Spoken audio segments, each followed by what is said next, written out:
नमस्कार और इस विशेष चर्चा में स्वागत है।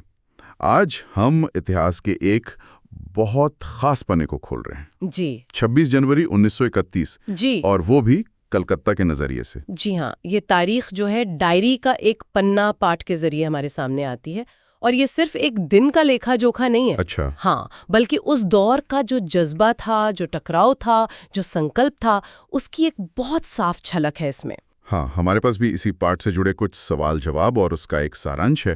तो आज इनके आधार पर हम गहराई से समझेंगे कि 26 जनवरी 1931 कलकत्ता के लिए खास क्यों था। बिल्कुल। और ये भी कि इसे अमर बनाने की क्या कोशिशें हुई, अंग्रेजी हुकूमत को कैसे सीधी चुनौती दी गई और क्यों इस दिन को अपूर्व कहा गया। हाँ, और कोशिश यही रहेगी कि हम सिर्फ घटनाएं न दोहराएं, बल्कि उनके पीछे का मतलब, वो जो असल अहमियत थी उस दिन की, उसे समझें। तो चलिए शुरू करते हैं। सबसे पहला सवाल यही है, 26 जनवरी 1931 ये तारीख आखिर कलकत्ता वालों के लिए इतनी महत्वपूर्ण, इतनी खास क्यों बन गई? देखिए, इसकी जड़ें एक साल पहले थीं। 26 जनवरी 1930 को पहली बार पूरे हिंदुस्तान में स्वतंत्रता दिवस मनाया गया था। अच्छा, पहला स्वतंत्रता दिवस। हाँ, तो 1931 में ठीक उसी दिन उसकी पहली, कह लीजिए, वर्षगांठ थी, सालगिरह। और इसे सिर्फ एक रस्म की तरह नहीं मनाना था। इरादा था कि इसे और बड़े पैमाने पर पूरे जोश के साथ मनाया जाए। ये एक तरह से आज़ादी के संकल्प को फिर से दोहराने का और मजबूत करने का दिन था। समझ गया। तो ये एक सालगिरह थी। हाँ। जिसे और भी बड़ा बनाने का इरादा था। तो इसे यादगार या जैसे पाठ में कहा है अमर बनाने के लिए क्या खास तैयारियां हुई? तैयारियां तो वाकई जबरदस्त थीं, बड़े पैमाने पर थीं। आप अंदाजा लगाइए, सिर्फ प्रचार पर, सिर्फ प्रोपेगेंडा पर ही उस जमाने में 2000 रुपए खर्च किए गए थे। 2000 रुपए उस समय में? हाँ, ये बहुत बहुत बड़ी रकम थी उस वक्त के हिसाब से। कार्यकर्ताओं को भी बाकायदा घर घर जाकर उनका काम समझाया गया। एक पूरी प्लानिंग थी, संगठन काम कर रहा था। शहर का तो नज़ारा ही बदला हुआ लग रहा था। ऐसा वर्णन है कि लगभग हर मकान पर, हर खास इमारत पर राष्ट्रीय झंडा फहरा रहा था। हर जगह तिरंगा? हाँ, कलकत्ता की कोने कोने को सजाया गया था। ऐसा लग रहा था मानो शहर खुद ही आज़ादी का जश्न मना रहा हो। और जगह जगह से जुलूस निकालने की भी पूरी योजना बनाई गई थी। माहौल एकदम स्वतंत्रता के रंग में रंगा हुआ था। इसी माहौल से जुड़ा पाठ में एक वाक्य है, आज जो बात थी वो निराली थी। इसका क्या मतलब समझें? क्या था ऐसा खास उस दिन के माहौल में जो उसे निराला बना रहा था? देखिए, निराली बात थी वो भावना, वो जज्बा जो लोगों में था। जिस जोश और उत्साह के साथ लोग सड़कों पर निकले थे ना, उसे देखकर ऐसा लग रहा था कि भाई, स्वतंत्रता तो बस मिल ही गई है। अच्छा, एहसास इतना प्रबल था। हाँ बिल्कुल, वो सिर्फ एक प्रतीकात्मक दिन नहीं रह गया था। लोगों के मन में वो आज़ादी का एहसास बहुत गहरा उतर गया था। और यही एहसास, यही चीज निराली थी। और ये एहसास सड़कों पर किस तरह दिख रहा था? क्या कर रहे थे लोग? वो दिख रहा था बड़े बड़े जुलूसों में जो निकले। और सबसे बड़ी बात ये थी कि लोगों ने सरकारी आदेशों की कोई परवाह नहीं की। हाँ, ये महत्वपूर्ण है। पुलिस कमिश्नर ने तो साफ मना किया था, नोटिस निकाला था, लेकिन लोगों ने उसका एक तरह से बहिष्कार किया और मॉन्यूमेंट पर झंडा फहराने का जो संकल्प लिया था, उसे पूरा भी किया। ये जो सामूहिक हिम्मत थी, ये भागीदारी, यही उस दिन को निराला और अभूतपूर्व बना रही थी। आपने सरकारी आदेशों का जिक्र किया, तो जाहिर है अंग्रेजी हुकूमत ये सब चुपचाप तो नहीं देख रही होगी। उनका रवैया कैसा था? टकराव की स्थिति कैसे बनी? टकराव तो सीधा था, आमने सामने वाला। पुलिस कमिश्नर ने बाकायदा नोटिस निकाल दिया था, साफ लिखा था कि कोई सभा नहीं होगी, कोई जुलूस नहीं निकाला जाएगा। मकसद क्या था? डराना? हाँ, मकसद तो साफ था, लोगों को डराना, आंदोलन को शुरू होने से पहले ही दबा देना, कुचल देना। लेकिन लगता है कि लोग डरे नहीं, क्योंकि आपने कहा कि संकल्प लिया गया। बिल्कुल नहीं डरे। यही तो असल बात थी। कमिश्नर के नोटिस के जवाब में जो स्वतंत्रता सेनानियों की काउंसिल थी, उस समय जो स्वतंत्रता आंदोलन को लीड कर रही थी कमेटी, उसने अपना नोटिस निकाल दिया। अच्छा। जवाब में नोटिस। हाँ। उन्होंने ऐलान किया कि ठीक शाम 4:24 पर मॉन्यूमेंट के नीचे झंडा फहराया जाएगा और स्वतंत्रता की प्रतिज्ञा पढ़ी जाएगी। अब सोचिए, ये अंग्रेजी सरकार के लिए एक सीधी खुली चुनौती थी। बिल्कुल, एक तरफ सरकारी हुक्म, दूसरी तरफ जनता का खुला ऐलान। हाँ, सीधी टक्कर। ये तो वाकई टकराव वाली बात हो गई। अच्छा, अब थोड़ा उस दिन की घटनाओं पर आते हैं। जो जुलूस निकले, खासकर सुभाष बाबू का जुलूस, उसका क्या हुआ? पुलिस ने क्या किया? सुभाष बाबू का जुलूस तो एक मुख्य आकर्षण था ही। हाँ। पुलिस ने उसे रोकने के लिए शुरू से ही सख्ती दिखाई। जो पहले उसे लीड कर रहे थे पूर्णदास, उन्हें गिरफ्तार कर लिया गया। अच्छा, पहले ही? हाँ, फिर जब विद्यार्थी संघ के मंत्री थे अविनाश बाबू, उन्होंने झंडा गाड़ने की कोशिश की तो उन्हें भी पकड़ लिया और जो भीड़ वहां जमा थी उन पर लाठियां बरसानी शुरू कर दी। यानी पुलिस सीधे बल प्रयोग पर उतर आई थी। इस दौरान आम लोगों की क्या प्रतिक्रिया थी? वो कैसे अपनी भागीदारी दिखा रहे थे? आम लोग भी पीछे नहीं थे। जैसा हमने कहा, घरों पर, सार्वजनिक जगहों पर झंडे फहराकर वो अपना समर्थन भी जता रहे थे और विरोध भी। ये सिर्फ झंडा फहराना नहीं था, ये अंग्रेजी हुकूमत को एक सीधा संदेश था कि भाई अब हम तुम्हारी गुलामी नहीं मानते। ये उनके उत्साह का, उनकी आजादी की चाहत का प्रतीक बन गया था। पुलिस ने स्थिति को काबू में करने के लिए और क्या कदम उठाए? आपने लाठीचार्ज का जिक्र किया, कहीं और भी ऐसा हुआ? पुलिस तो पूरी तैयारी में थी। उन्होंने शहर के जो बड़े पार्क थे, मैदान थे, उनको सुबह से ही घेर लिया था ताकि लोग जमा ना हो सकें। हाँ बिल्कुल, उनका इरादा साफ था कि सभाएं ना होने दें, झंडारोहण रोकें। लेकिन जब जुलूस निकले और खासकर सुभाष बाबू वाला जुलूस जब धर्मतले के मोड़ पर पहुंचा तो पुलिस ने बहुत बर्बरता से लाठियां बरसानी शुरू कर दी। बहुत लोग घायल हुए, पाठ में लिखा है कई के तो सिर फट गए। बाप रे। और सुभाष बाबू, उनका क्या हुआ? सुभाष बाबू को भी वहीं पर पकड़ लिया गया, गिरफ्तार कर लिया गया और उन्हें लाल बाजार पुलिस मुख्यालय ले जाया गया। अच्छा। तो उनकी गिरफ्तारी और उस भयंकर लाठीचार्ज के कारण जुलूस जो था वो धर्मतल्ले के मोड़ पर मतलब तितर-बितर हो गया, टूट गया। लाल बाजार का आपने जिक्र किया, क्या वहां भी कुछ हुआ जब उन्हें ले जाया गया? हाँ, लाल बाजार पहुंचने पर भी भीड़ जमा थी। शायद सुभाष बाबू की गिरफ्तारी की खबर सुनकर लोग पहुंचे हों या विरोध में।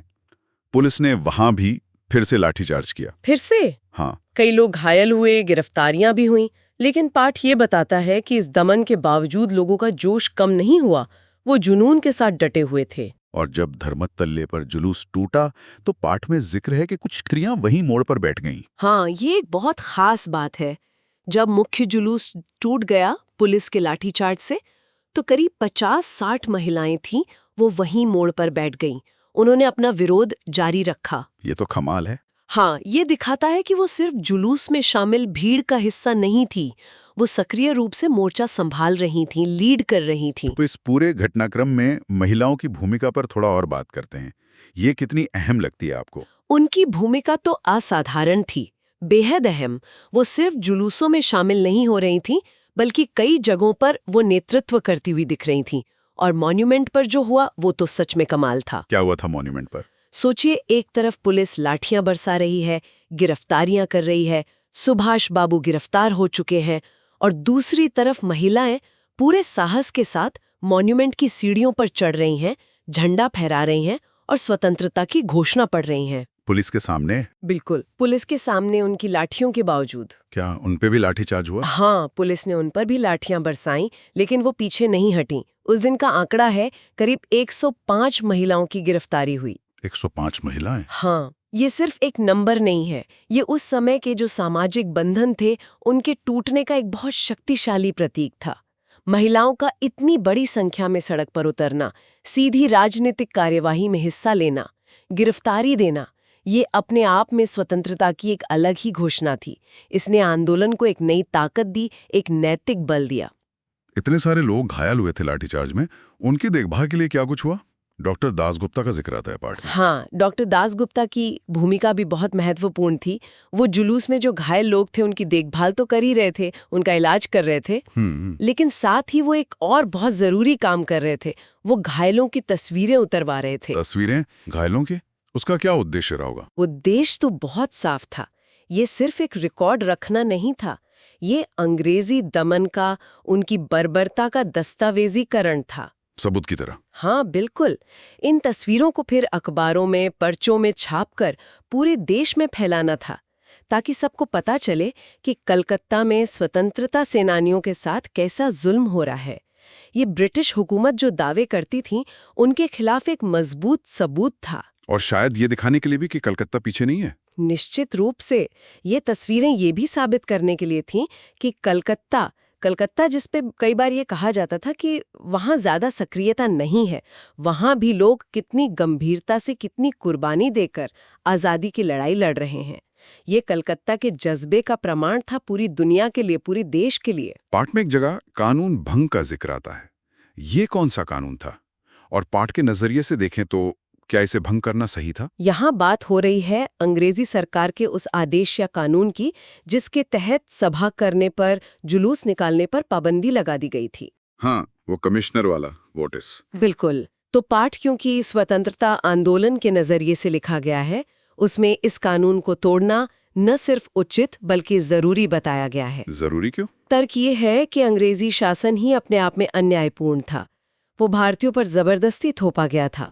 तो ऐसे में अपनी आज़ादी के लिए आवाज़ उठाना और इस कोशिश में अगर दमनकारी कानून सामने आते हैं तो उनको चुनौती देना, उनको तोड़ना नैतिक रूप से सही माना गया।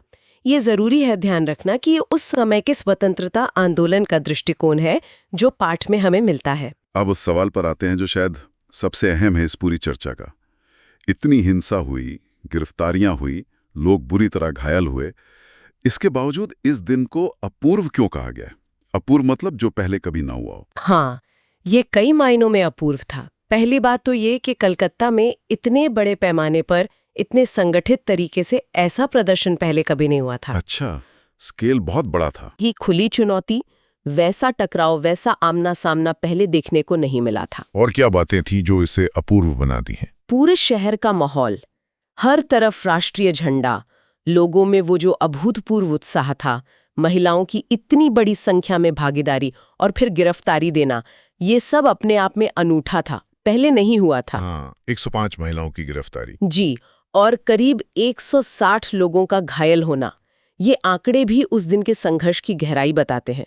और सबसे बढ़कर, जैसा लेखक ने भी कहा है, इस दिन ने कलकत्ता पर जो एक कथित कलंक था कि यहाँ काम नहीं हो रहा है। हाँ, कि यहाँ स्वतंत्रता के लिए जमीनी स्तर पर उतना काम नहीं हो रहा है, वो कलंक आज बहुत हद तक धुल गया। इस दिन ने साबित किया कि कलकत्ता लड़ाई में कहीं पीछे नहीं है। इसीलिए लेखक ने लिखा कि आज जो कुछ हुआ वो अपूर्व हुआ है। बंगाल या कलकत्ते के नाम पर कलंक था, वो आज बहुत अंश में धुल गया। और एक पंक्ति और थी, खुला चैलेंज देकर ऐसी सभा पहले कहीं नहीं की गई थी। इसका क्या विशेष महत्व है?